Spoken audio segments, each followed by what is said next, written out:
아니 근데 사실 유럽에 뭐 과학기술 발전한 나라들도 많잖아요. 뭐 독일, 프랑스 다 저력 있는 나라들 아니에요? 맞습니다. 독일들은 왜 안 만드는 거예요? 못 만드는 거예요? 엄밀히 말하면 유럽도 반도체를 되게 잘해요. 아, 그래요? 그런데 10나노 이하의 팹이 없을 뿐입니다. 예를 들어서 독일 같은 경우는 인피니온이라는 회사가 있어요. 인피니온. 이 회사는 전 세계 전력 반도체 탑입니다. 근데 이 회사가 만약에 전력 반도체를 안 만들잖아요? 그럼 전 세계가 굴러가는 EV, 전기 자동차는 다 멈춰버립니다.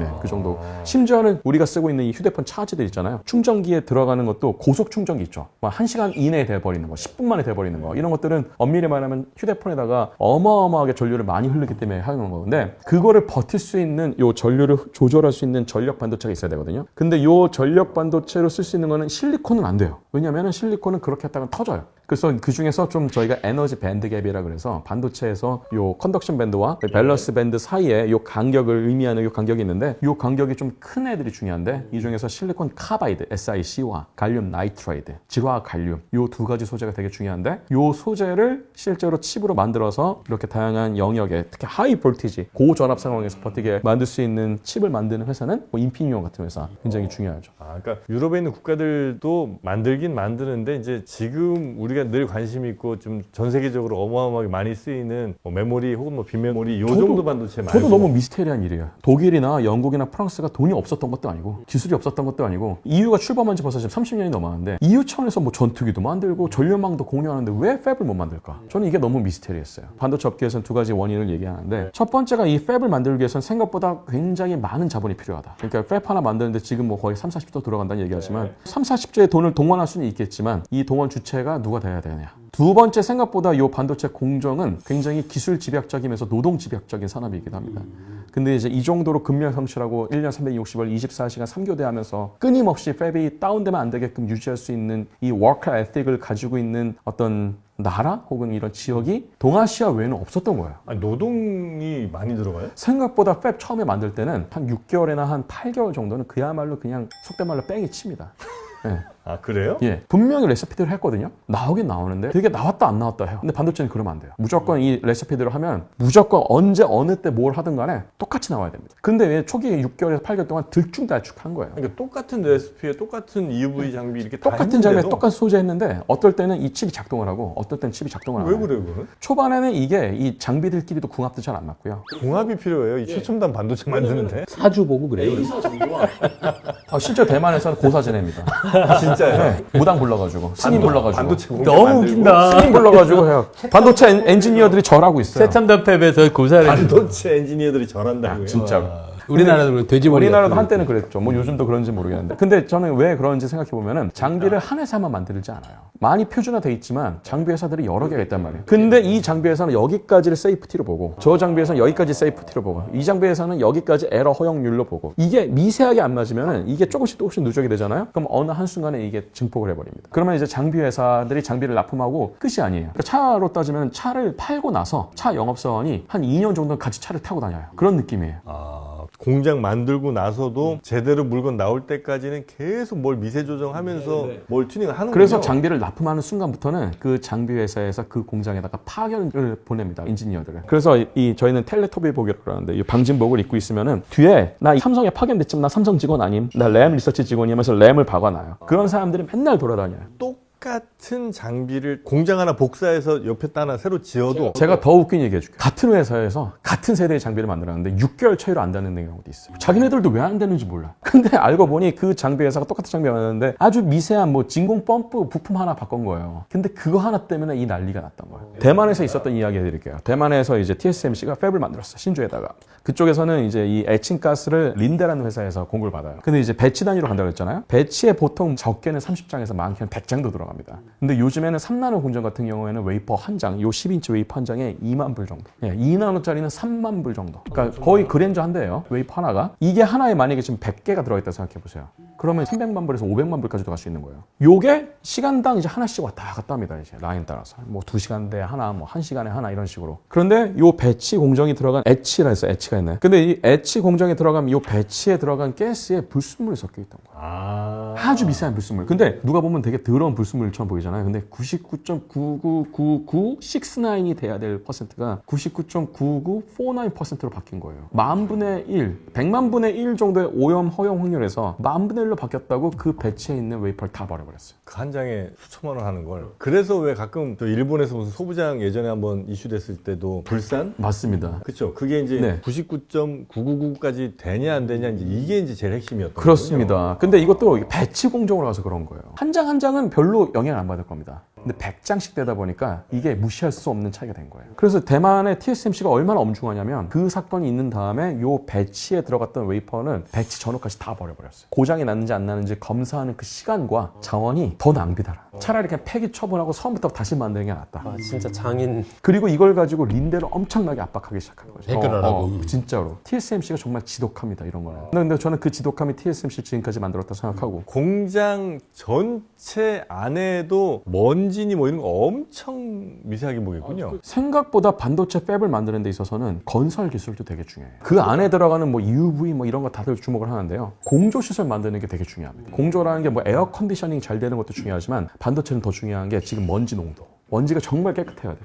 예전에 그런 얘기가 있었죠. 이건희 회장이 한남동 자택 살 때 한남동 자택의 내부 공기질을 반도체 공정 청정실과 비슷하게 만들어라 라고 했던 적이 있었죠. 그래서 실제로 그 반도체 공조 시설 담당하는 엔지니어가 와서 한남동 집을 다 그렇게 했던 적이, 왜냐면 이제 그쪽 폐암으로 돌아가셨잖아요. 그러니까 폐에 대해서 굉장히 민감하셨던 거예요, 사실은. 그런데 더 중요한 거는 항원 항습돼야 됩니다. 온도가 항상 일정해야 돼. 온도가 조금 바뀌면은 이 물성에 영향을 주는 거예요. 열 팽창이 될 수도 있고, 기기장 물성이 떨어질 수도 있고, 휠 수도 있고, 그 습도도 되게 중요합니다. 장마철에는 그래서 팹의 수율이 떨어져요. 안에 그렇게 해도 그렇게 해도, 왜냐면 사람에서 나오는 게 있어서. 그래서 사람들이 방진복을 입는 이유 중에 하나는 사람 몸에서 나오는 요 무슨 비듬이나 피부 많죠. 껍데기나 꽤 많아요. 머리카락이나 땀, 입냄새에서 나오는 각종 성분들, 이거 다 잡으려고 그러는 거예요. 방진복 입고 24시간 있어 보라 그러잖아요. 그게 고문입니다. 엄청나게 힘들어요. 공정은 풀 자동화는 안 돼요? 풀 자동화가 많이 됐다고는 하지만 여전히 그 배치를 빼고 왔다 갔다 하면서 검사하고 현장에서 어디 왔다 갔다 할 시간조차 없는 거예요. 그러니까 현장의 상주 인력이 그냥 보고 결정을 해야 돼. 많이 자동화가 됐지만 여전히 사람은 좀 들어가요. 특히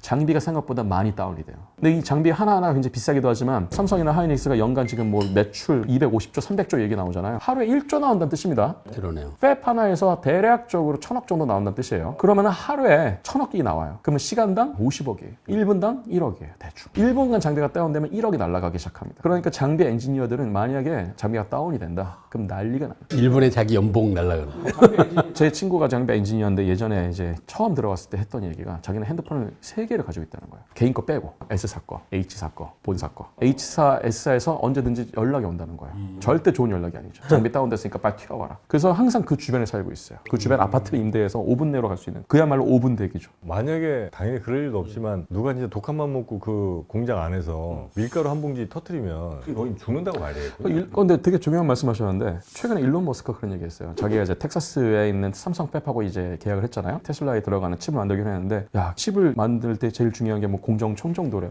근데 이것 때문에 그렇게 고생을 한다며 그냥 여기서 우리가 그냥 치즈버거 먹고 담배 펴도 괜찮은 수준까지 만드는 게 더 좋은 거 아니야?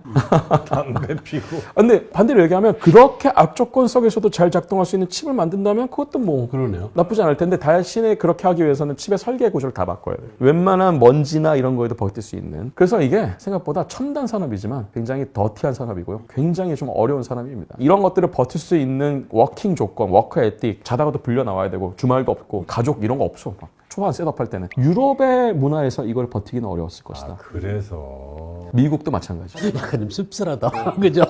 왜 동아시아는 되는 거지? 그래서 동아시아 엔지니어들끼리 모이면 그런 얘기해요. 자조를 해요. 우리밖에 못하니까 우리가 하나 보다. 지금까지 이제 거의 이제 극한까지 온 거 아니에요. 네. 나노 단위로 보면. 맞습니다. 여기서 더 작아지기도 뭐 힘든 상황이면 여기서 이제 반도체는 새로운 소재로 뭘 하지 않는 이상 끝났다고 보면 되는 거예요? 크기나 이런 건? 사실 이게 반도체 업계의 굉장히 큰 고민입니다. 지금 이제 EUV가 2세대까지 왔고 3세대까지 간다는 가정하에 EUV의 로드맵은 2037년까지 짜전이 있어요. 더 미세 공정이에요? 더 미세해질 수는 있어요. 그래서 이제는 나노도 아니고 옹스트롬 공정으로 갑니다. 옹스트롬은 10옹스트롬이 1나노니까 10분의 1나노미터예요.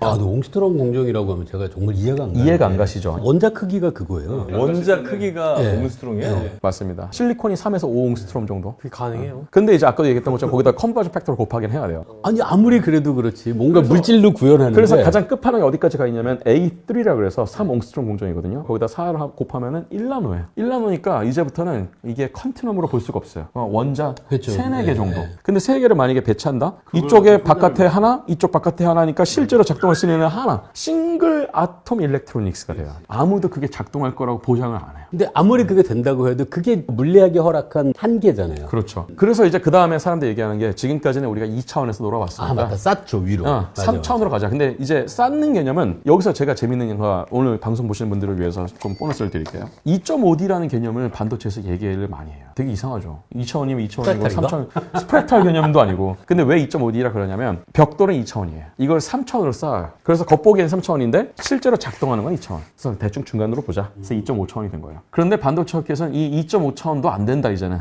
완전 풀리 처음부터 3차원으로 된 거 하자. 마치 이런 거 똑같아요. 우리가 미러 보면 대부분 다 미러는 수평 평면에 있잖아요.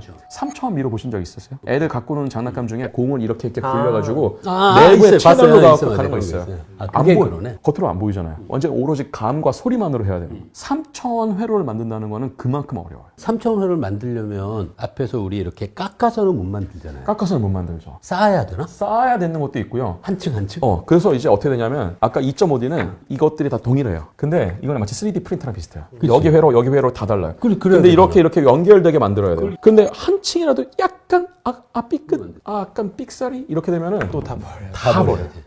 그거 버리는 건 폐기하는 거야? 아니면 그 주워 오면 뭐 좀 팔 수 있어요? 옛날에 이제 대학 교수님들이 너네 버리는 웨이퍼 있으면 나 좀 줘 했었어요. 그럴 것도 같은데. 요즘엔 철저하게 폐기합니다. 기술이 새나가니까. 그래서 다들 얘기를 해요. 한 2030년 중간쯤 되면은 3차원 회로는 나올 수밖에 없을 것 같아. 그런데 누가 먼저 할지는 서로 눈치 보고 있어요. 쌓는 방식이 맞아 정말? 대신에 3차원으로 가면 한 가지 장점이 있어요. 지금처럼 선폭이 아주 좁진 않아요. 평면보다 공간을 활용할 수 있으니까. 아, 그치. 이렇게 연결할 수 있는 가능성이 훨씬 늘어나니까. 그러니까 여기에 가장 관심 보이는 나라가 어디겠어요? 중국? 우리는 DUV 많으니까. 그리고 어차피 EUV 못 쓰게 한다며. 그럼 우리 EUV를 자립하는 거는 한 축으로 가고 EUV 없이 할 수 있는 3차원으로 한번 가보자. 되든 안 되든 어차피 이래 주거나 저래 주거나 똑같은 거 아니냐. 그래서 DUV를 가지고 3차원을 하는데 생각보다 성과가 있어요. 중국이. 아주 지금 뭐 대단한 성과는 아닌데 시그널이 조금씩 나오고 있어요. 그래서 지금 삼성, 하이닉스, 마이크로 같은 전 세계 이제 메모리 메이커의 3대장들은 중국의 요 동향을 꽤 주시를 하고 있습니다. 반도체는 우리가 이제 주로 주식하면서 아니면 뭐 뉴스를 통해서 이제 보는 거니까 어느 나라가 뭐 잘한대, 어느 회사가 더 작은 나노로 간대, 뭐 요 정도 보통 뉴스를 익혔는데 말씀 들어보니까 진짜 전쟁터네 여기. 삼성 사요 말아요? 사실 꼭 이런 질문 하시는 분들이 계셔서 뭐 국내 주식은 그냥 저는 애국하는 마음에서 사셔도 된다. 투자에 대한 어드바이스를 저는 절대 드리지 않습니다. 다만 키워드는 몇 개 드릴 수 있어요. 여전히 전자를 탈피해야 되는 모티베이션이 강해요. 그래서 비전자를 하는 기업이나 그런 기술을 개발했다는 소식이 있으면 팔로우업을 하실 것. 특히 광자, 포토닉스, 옵티컬 컴퓨팅 이런 쪽을 하는 기업이나 기술이 있으면 팔로우업을 하실 것. 두 번째, 열을 포기 못할 것 같다. 그럼 방열을 잘하는 기업이 있으면 한번 탐색을 해보실 것. 이런 것들은 저는 드리고 싶습니다.